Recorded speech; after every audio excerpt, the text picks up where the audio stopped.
আসসালামু আলাইকুম। যারা অবৈধ প্রবাসী আছেন মালয়েশিয়াতে, আপনারা আমার এই কথাগুলো একটু মন দিয়ে শুনবেন। বিশেষ করে এই ভিডিওটি আপনাদের উদ্দেশ্যে।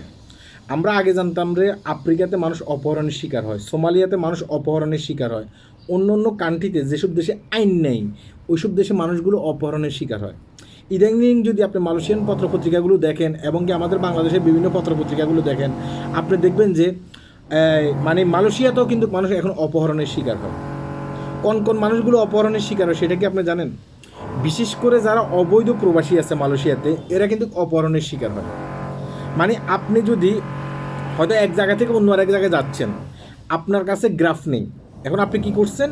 আপনি ট্যাক্সিতে উঠছেন, আপনার পাশে একটা ট্যাক্সি দেখছেন, সে ট্যাক্সি ড্রাইভারকে বলছেন যে ভাই অমুক জায়গায় যাবো, আপনি কি যাবেন কি না? এখন ট্যাক্সি ড্রাইভার বলছে হ্যাঁ আমি যাব। আর ট্যাক্সি ড্রাইভারও ওই ধরনের লোকগুলো খুঁজে যেসব ধরনের লোকগুলোর কোনো কাগজপত্র নেই। আমি সব ট্যাক্সি ড্রাইভারকে বলছি না, কিন্তু কিছু কিছু ট্যাক্সি ড্রাইভার হচ্ছে এগুলো মানে এই ধরনের। এখন ট্যাক্সি ড্রাইভার আপনাকে বলছেন যে হ্যাঁ আমি যাবো, আপনি ট্যাক্সিতে উঠছেন, ট্যাক্সিতে উঠার পরে ট্যাক্সি ড্রাইভার আপনার সাথে ভালো ভালো ব্যবহার করবে। আপনি কোথায় যাবেন, আপনি কী কাজ করেন, আপনি মালয়েশিয়াতে কত বছর আছেন, মানে এমন একটি সে ভাঁজে আপনাকে জিজ্ঞাসা করে ফেলবে যে আপনার কি কোনো কাগজপত্র আছে কি না। হয়তো বা আপনি আবেগে বলে ফেলছেন যে ভাই আমার তো কোনো কাগজপত্র নাই, আমি মালয়েশিয়াতে অবৈধ, কবে সুযোগ দেবে, এই ধরনের। তখন সে বুঝে ফেলবে যে আপনার কোনো কাগজপত্র নেই। সে আপনাকে কী করবে, টেনে তার গন্তব্যস্থানে নিয়ে যাবে।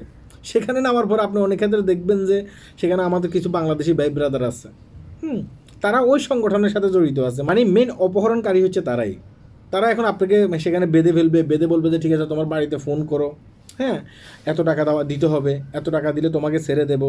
অনেক ক্ষেত্রে আপনাকে মারধর করে সেসব ভিডিও দেখা গেছে কিন্তু আপনার ফ্যামিলির কাছে পাঠাবে। ওই ধরনের ভিডিও দেখেন না সোশ্যাল মিডিয়াতে, অনেক ধরনের ভিডিও এখন কিন্তু ভাইরাল হয়। হ্যাঁ, দেখা গেছে কি আপনাকে টাকা না দিলে তারা অনেক ক্ষেত্রে টর্চারিং করবে, টাকা পয়সা দিলে আপনাকে ছেড়ে দেবে। বুঝতে পারছেন? এখন ছেড়ে দেওয়ার পরে কিন্তু আপনি পুলিশের কাছে এসে নালিশ করতে পারবেন না। মানে গভর্নমেন্ট মালয়েশিয়ান যে একটা পুলিশ আছে, সে পুলিশের কাছে আপনি নালিশ করতে পারবেন না। কেন নালিশ করতে পারবেন না? কারণ আপনি দেখবেন অবৈধ ব্যক্তি, আপনি কীভাবে নালিশ করবেন পুলিশের কাছে? তাহলে তো পুলিশ আপনাকে গ্রেপ্তার করবে। আপনার চিন্তা ভাবনা হয়েছে এইটা, কারণ আমি তো একজন অবৈধ ব্যক্তি, আমি পুলিশের কাছে কীভাবে নালিশ করবো? কারণ নালিশ যদি করি তাহলে পুলিশ আমাকে বলবে যে ঠিক আছে তোমার কাগজপত্র দাও, তোমার পাসপোর্ট দাও, তোমার ভিসা দাও।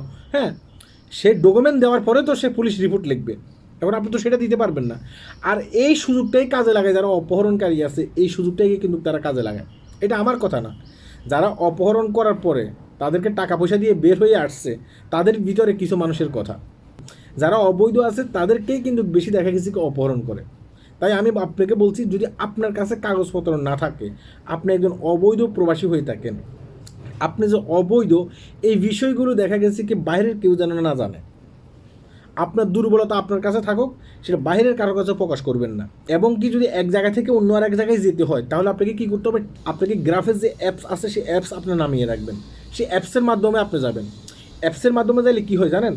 যে ট্যাক্সির ড্রাইভার আছে না, মানে গ্রাফের ড্রাইভার আছে না, সেই গ্রাফের ড্রাইভারের যে অ্যাড্রেসটা আছে না, অ্যাড্রেসটা কিন্তু আপনার কাছে থেকে যায়। সে যদি আপনার সাথে কোনো ধরনের অকারেন্স করতে চায় বা করে ফেলে, তাহলে দেখা গেছে কি তার অ্যাড্রেসটা থেকে যাবে। সেই অ্যাড্রেস অনুসারে অনেক ক্ষেত্রে আপনি তাকে ধরতে পারবেন। আর যারা সাধারণ ট্যাক্সি ড্রাইভার আছে তাদের অ্যাড্রেসটা আপনার কাছে থাকে না।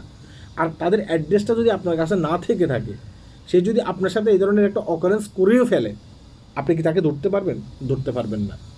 তাই যারা বিশেষ করে অবৈধ প্রবাসী আছেন, শুধুমাত্র সামনে যদি একটা ট্যাক্সি পাই যান, সেই ট্যাক্সি করে এক জায়গা থেকে অন্য জায়গায় যাওয়ার চেষ্টা করবেন না। আর যদি উঠিয়েও যান, অনেক ক্ষেত্রে আপনি একটা কাজ করবেন, তার কাছে আপনার দুর্বলতা প্রকাশ করবেন না। শুধুমাত্র তার কাছে না, আপনার প্রতিবেশী যারা আছে, যাদের সাথে একসাথে বসবাস করেন, হ্যাঁ পাশের রুমের যে লোক আছে, পাশের রুমের লোকের সাথে অনেক ক্ষেত্রে আপনার কাছে ভিসা আছে না আছে এগুলো প্রকাশ করবেন না। আমরা অনেক ক্ষেত্রে কী করি, বা এই মালয়েশিয়াতে কি মানে অবৈধ লোককে সুযোগ দেবে না, ভাই আমি তো অবৈধ, আমরা তো চেষ্টা করতেছি বৈধ হওয়ার লাইগা। আপনার পাশের রুমের লোকের সাথে আপনার অনেক ক্ষেত্রে বলছেন, বলার পরে কী হয়, কোনো একটা সময় তার সাথে আপনার রাগারাগি হয়েছে, সেটা এরা আপনার নামে পুলিশ রিপোর্ট করে দেবে। হয়তোবা দেখা গেছে কি আপনার দুর্বলতাকে খুঁজি করে সে আপনাকে অনেক ক্ষেত্রে দেখা গেছে ব্ল্যাকমেল করবে। তখন আপনি কী করবেন? তাই এগুলো আরও কাছে প্রকাশ করার দরকার নেই, এগুলো প্রকাশ করতে গেলে আপনার বিপদ। এই কারণেই ভিডিওটি করতেছি। হ্যাঁ, এই ভিডিওগুলো শেয়ার করবেন, এটা অনেকেরই কাজে লাগবে। আল্লাহ হাফেজ।